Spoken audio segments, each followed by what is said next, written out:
Hello, Facebook world. I'm Allison, and today I am joined by Helen Stutchbury. She's one of our North Dakota Yoga Conference teachers.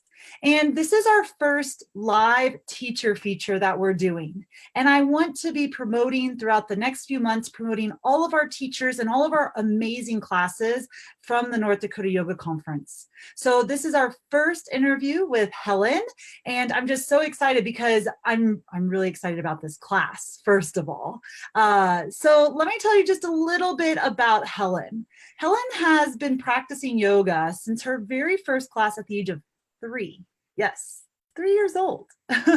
And she's been teaching asana classes full-time since 2005, a full-time professional yoga teacher since 2005. And she began specializing in classes for elderly and injured people in 2010 after finding her Dharma in the crowded kitchen and yoga room of the local senior center. In 2009, Helen created and launched Camp Utopia, a 200-hour vocational program for professional yoga teachers. She runs the program with her partner, me, in North and South Dakota, Montana, Colorado, and Texas. Philosophy is one of Helen's major passions, and yoga provides a bottomless treasure chest of big ideas and life-changing practices. Helen's class at the North Dakota Yoga Conference is called Finding Your Dharma Within Your Karma, a 90-minute workshop style class on Sunday at 9:15 a.m. So thanks for being here, Helen. Thank you. Thanks for having me. I'm really looking forward to it. Good. Well, okay. So first, I feel like I need to start with the most basic question. What is Dharma and what is karma? They're both in the title. I feel like an explanation of those would be a great place to start. And they're really complicated subjects. On the surface, we tend to think of karma as this way that the universe punishes us for our bad choices. And it is so much more than that. It's every single action and reaction that we're having. Karma means action. So in essence, it is how we are.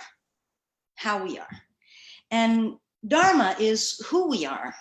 If we were expressing our highest self, that would be the Dharma. That's how we are. So we tend to think of Dharma more as what's my purpose in life? How am I going to express my Dharma? What am I going to do with myself? But that is a really big piece of what karma is, because karma is action. I'm a little bit of a literalist, so I love the yoga puzzle of oneness. We are a oneness discipline. We're a non-dualist discipline. So karma and dharma must be the same thing at some level because everything is one thing.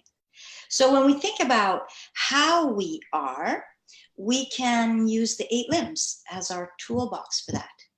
The 8 limbs teaches us exactly how to be. The first one, how to be toward each other. The second one, how to be toward ourselves and toward our journey in life. We need physical well-being, we need breath, we need meditation practices and happiness. If we're going to get that last piece, that happiness piece, then at some level, we must be expressing our Dharma. So the toolbox of the 8 limbs is how. It tells us how we're going to go out into the world and be. Dharma is how we show up as our highest self. So I like to thank my teachers on certain topics, and this is a big one, so I'd like to just, because both of them are an important piece of the story. My teacher on karma, I went to the 2008 Yoga Journal Conference in Estes Park, and I went to a 2-hour workshop lecture on karma by a wonderful guy named Dinabandhu Sarli. There were me and maybe 6 other people in the room. It was not I'm sure Yoga Journal did not think it was a success, right? Everybody's working out with Desiree in the next room. We're sitting there and talking about karma. But it was one of those right time, right place moments where the teacher had exactly the message for me that I needed to hear to understand karma in a bigger way and my own role in my life. Karma is not something that's just happening to me because I'm walking around making mistakes. I'm choosing my actions, and the reaction that I get is positive or negative. It's what I want or what I don't want, and it's always happening. My teacher on Dharma in a much bigger way than just what is my duty in the world is my big sister, Linda. I am a teacher. That is my Dharma. For sure, when I am teaching, I am expressing my highest self. When I'm teaching, my body, mind, and spirit are absolutely there. I am present. I am completely in it for love, for all the things we're supposed to be as teachers. This is my vocation. There's no question about it. My Dharma is to be a teacher. That's how I do my good work in the world. So one day my sister says to me, you know, every word out of your mouth doesn't have to be a teaching moment. And it was explosively important to me because when I'm dealing with my family, I do not get the reaction that I want. I'm coming out there with what I think is my best self, my best skills, my passion for being healthy and all the things I want. And my family is like, talk to the hand. No, thank you. So here I am doing my best thing and karma is telling me it's not working here.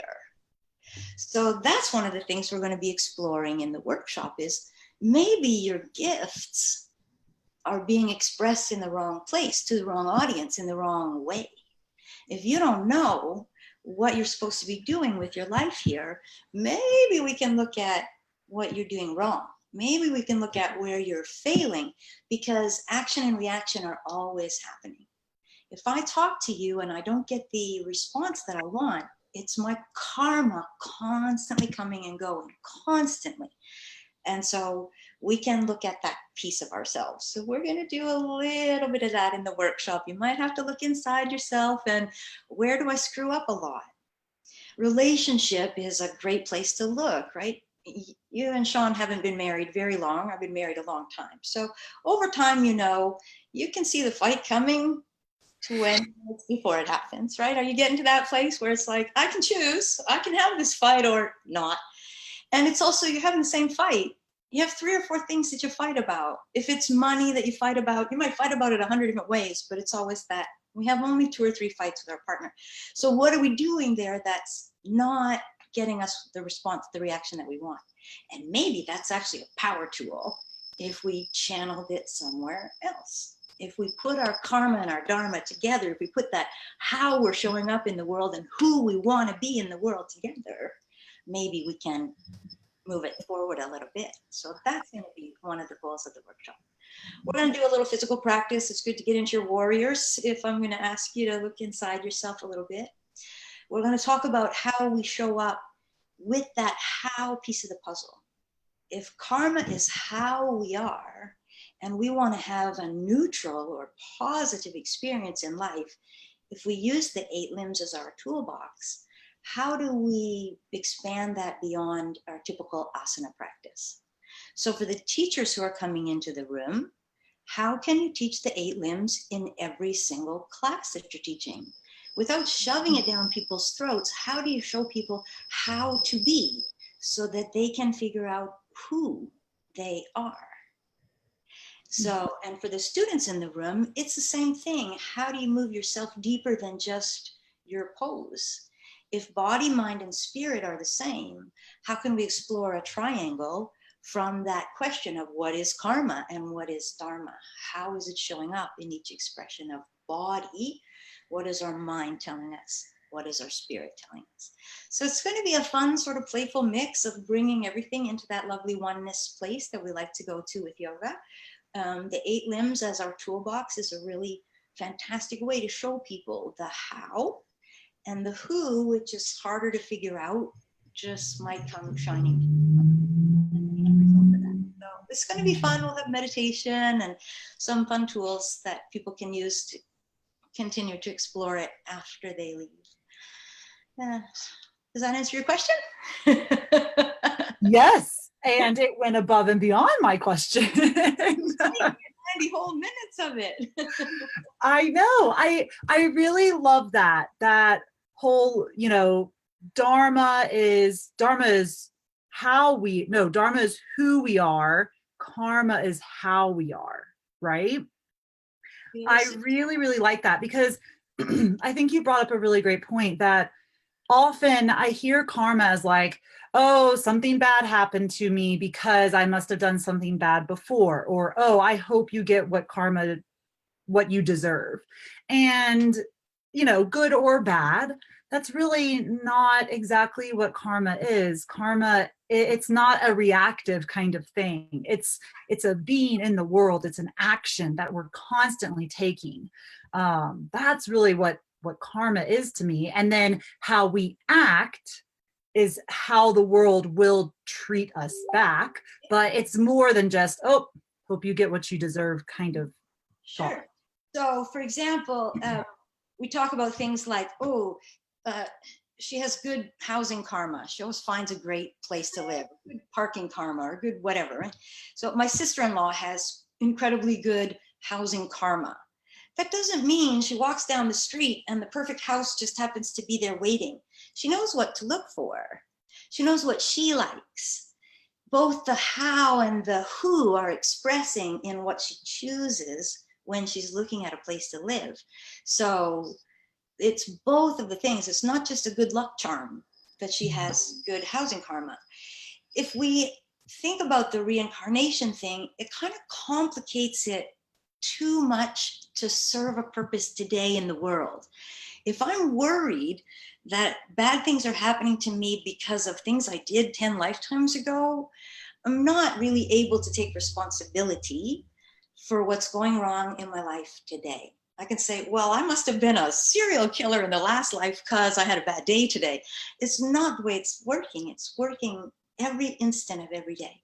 So we have to embed in this life and not worry so much about the past lives, which means bringing it down to practical language like who am I and how am I, so that we can use it in a functional way in the world is really important, I think. We try to overcomplicate. This is a very complicated thing. So how can we make it simple enough that we can play with it as a toy and grow? So. Yeah, I really like that. I also really liked whenever you said, Dharma is about sometimes the way that you're expressing your Dharma may not be the correct way to express it. That is so incredibly powerful, because how many of us have felt like we were probably doing the right thing? Like, this feels right. This is what is supposed to be. It's what feels good. And yet that wall is still there.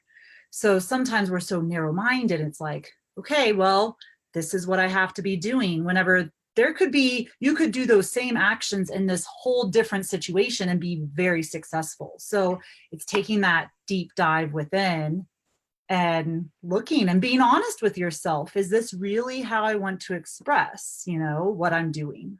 And so the same connection with body, mind, and spirit, right? In our asana, we repeat the pose again and again and again, and we gain muscle memory, so we become more skillful at it.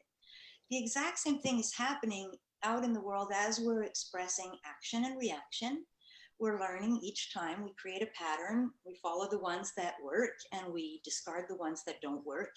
And we continue to work and work and work the ones that are great. And then there's a point where it just might not work 24/7, which is exactly what my sister was telling me. It's like, you're really good at what you do, but we want to have a conversation about the weather or whatever.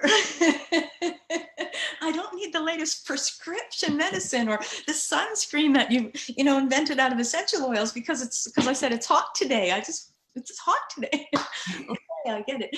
So now I have a whole new tool, is how do I be present with my family without needing to express that part of myself and still feel whole, still feel like I'm not being rejected for the fact that I'm a teacher. We have a time and a place to put our Dharma and a time and a place to just chill.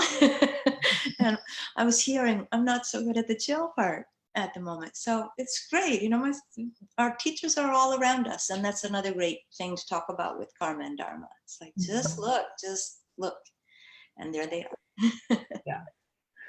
That's awesome. Cool. So I'm really excited for this because it's going to be such a good workshop and interactive, and not just an asana class, but this deep dive into looking at ourselves and how we can really have the tools within this hour and a half, how we can learn these tools and we can take them out, apply them in our life, and make a bigger impact in our life. That is exactly what I love about yoga conferences, and especially the North Dakota Yoga Conference, maybe because I'm a little biased, Well, but I love that. it's Yes. a great placement on the schedule because our minds can really be blown on Friday and Saturday night, especially if you've never been to a conference. And in a state like North Dakota, where you don't always 24/7 have access to amazing teachers like you do in Austin or Boulder or wherever, to come together once a year and to really see the talent, it's like, yes, you're physically tired on Sunday,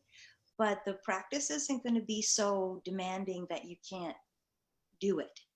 We want to go home inspired and enlightened and motivated and just ready to groove. And so I'll be there the whole weekend, kind of picking up what other teachers are saying and referring back to it as a way to just weave the whole piece together, hopefully, if I can, so that people do go home with, hey, I practiced, this new thing and it was wonderful. And well, maybe that's your Dharma. Maybe that's showing up for you in this way because blah, blah. So, it's going to be a nice Sunday morning, nice way to kind of wrap up the conference. Yeah. Oh, that's awesome. That's great.